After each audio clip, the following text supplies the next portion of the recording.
Hey guys, today I'm going to be continuing my little series on the pros and cons of different guitars to see which one is the best for you.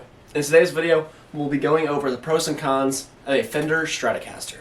The guitar I'll mostly be talking about in this video is, well, this isn't actually mine, it's my father's Fender American Professional 2 2021. Yep, it's the 2021 model, and I like it, it's nice. I'm not necessarily a Strat guy, but we'll get into that later. Another thing to keep in mind is the fact that we'll mostly be talking about SSS Stratocasters and not HSS Stratocasters, which means we'll only be talking about ones with single coils in them, not the ones that'll have a humbucker in the bridge and or the neck position.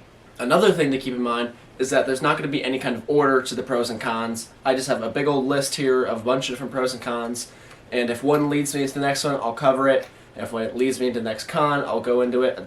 I'm just going to go. So without any further ado, let's get started. The first pro we're going to go over is the fact that there's so many different types of Stratocasters. There are so many different color options and finish options, as well as a lot of different price ranges, so you can find one that you like within your budget. For example, the Fender Player Series Stratocaster that have come out the last couple years, I believe they're made in Mexico, but they are probably the best Stratocasters you can get in the price range. They're around $600 to $700. And you really can't go wrong with those. They are amazing. I played a couple of them, and they're so good for the price. Fender Strats have been around for quite a long time, I believe since the 50s.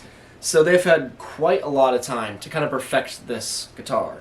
With that being said, there are so many different types of Strats, like I said before, that there's also quite a bit of fakes out there. And that's my first con, which isn't necessarily a con on the Stratocaster itself. It's more just about, the guitar realm in general, but there's so many fake Strats out there that you really have to be careful and know what you're looking for. There's a bunch of videos out there on how to spot a fake guitar. So, this one's real. I bought it from Guitar Center. They know the difference. They're not going to sell you a fake. Just be really careful. Know what you're going to be looking for. Another pro is the fact that they're really easy to find, and that kind of, again, goes along with the fact that there are just so many different ones out there, and they're really great for the price. This one right here, like I said before, is the American Professional 2, and this can be had for around $1,500. Brand new. So you can get one used for obviously cheaper than that. But these, again, they're great guitars for the price. Like I said before, especially the Player Series, which are $600 to $700. Again, those are great for the price. You can't go wrong with the price and the bang to buck of a Stratocaster. Now these next couple of cons kind of all go hand in hand, and they all have to do with the control layout. Let's just start off first with the pickup selector switch. It's a 5-way selector switch on most Stratocasters. And it's such in an awkward position where if you're strumming, it's so easy to hit this and knock it into a different position. So say you're playing something on the neck pickup, and then you're playing, and then boom, you smack it into the next position down or two. Another really annoying thing about this general area is the volume pot is very close to where you play. So in the same way that's really easy to mess up the selector switch, it's also just as easy to mess with the volume. Now on most Stratocasters, the selector switch is the same, and these knobs all do the same thing. I'll just go a quick little rundown. All the way down, it's this one. One up, it's these two. One up, it's the middle. One up, it's these two.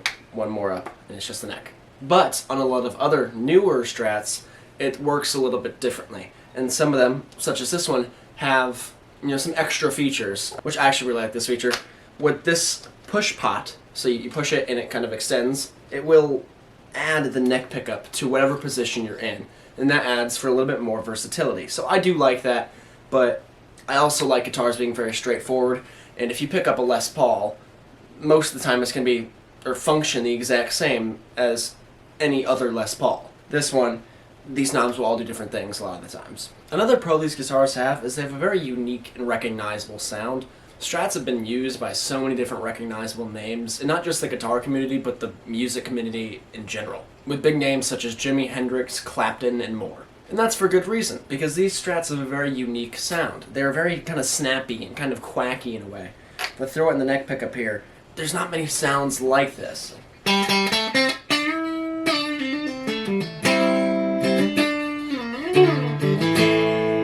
That's such a, snappy, kind of quacky sound. Another super recognizable sound that the Strat can make is the in-between positions. So it'll be two different pickups. I like these two right here. And again, I'll just play something pretty similar. And volume would be nice. Let's turn this up here.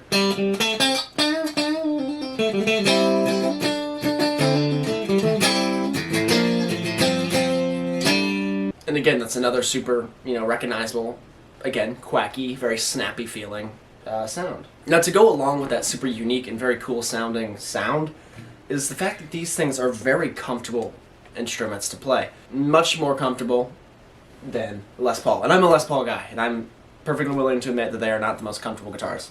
These, however, cradle your body very nicely. This carve, I'm not sure how well you could see that. Yeah, I guess you can see right there.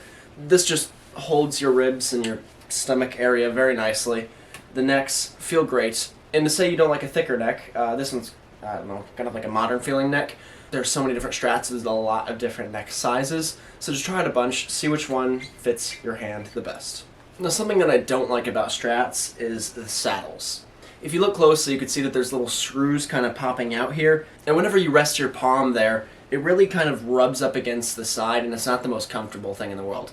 Now, of course, some really nicer Strats will have a much higher end saddle to rest your hand on, but these ones aren't the best. Now, something I still want to talk about, even though it really varies from guitar to guitar, and that is Stratocaster's tuning stability. This one in particular stays in tune really well. However, I've heard of so many different people that whenever they'd use the tremolo, that it would go out of tune. On this one in particular, I've never had that issue, but again, a lot of people have, so just keep that in mind and try it a bunch to see if they stay in tune. Something that I don't even have written down in my little list of notes, but I just thought about it right now, is the output jack location. Personally, I think output jacks are the best when they're on the side here, such as the Les Paul.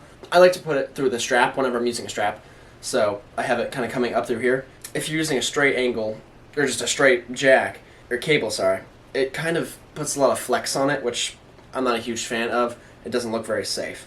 But if they were to put it on the side here, you could use the straight or an angled jack, and it's much easier just to route it through here without it, kind of bending the cable in an unnatural way. Now, so I mentioned earlier how I'd only be talking about SSS Stratocasters, and that is mainly because it's more of a problem with just single coils than it is Stratocasters themselves. But anyways, that is just the fact that single coils have a lot of hum to them. So whenever you're not playing them, they still make a lot of noise, even if you're not touching it. There's a loud hum. Now, of course, you can get rid of this with a noise gate pedal, which I have. I was going to say a pedal board, but it's mostly just a bunch of pedals on the ground. But anyways, just turn on one of those, and it will get rid of that hum. But you still have to buy a pedal in order to stop the humming. Now, if you're just playing home alone, it's really not that big of a deal, especially because it's not, like, obnoxiously loud. But if you want to play live, and especially if there's fluorescent lights, which does kind of amplify, I don't know how it works, but it amplifies the hum that it makes. Again, I have no idea how or why. I'm sure there's some crazy science behind it. But that's something to keep in mind. You might want to get a noise gate. Another con is that the middle pickup really gets in the way of your playing, and this obviously will depend on where you pick on the guitar. But for me, I'm used to playing, right here in the middle, and I had to lower this pickup a little bit because I'd always hit it with my pick. And I'd always hit the side of the pickup before I hit the strings themselves, and it was just super annoying and really clunky to play. So you might want to lower down this pickup and then maybe even replace it with a little bit of a hotter pickup because the space between the pickup and the strings will be a little bit farther. So getting a hotter pickup will kind of aid that a little bit. But yeah, just having that pickup right there and kind of smacking into your pick is really annoying. In my personal opinion, this one is my favorite pro that there is about Stratocasters. And that is that they're very easy to play. Now, a lot of people will say that these things are a lot harder to play due to the scale length, and personally, I disagree. I found that this thing's actually a little bit easier to play than my Gibson and my Epiphone up here. I don't know why that is. I don't even know what strings are on this thing, so that might be a big part of it. But anyways, I found that this thing is pretty easy to play. The notes just kind of fall off of the guitar. No, it's really nice. You don't have to fight it a lot, which again that's not necessarily always a good thing. Personally, I like a guitar that you really had to dig into and play, such as my Les Paul. You really had to dig in and play into that thing.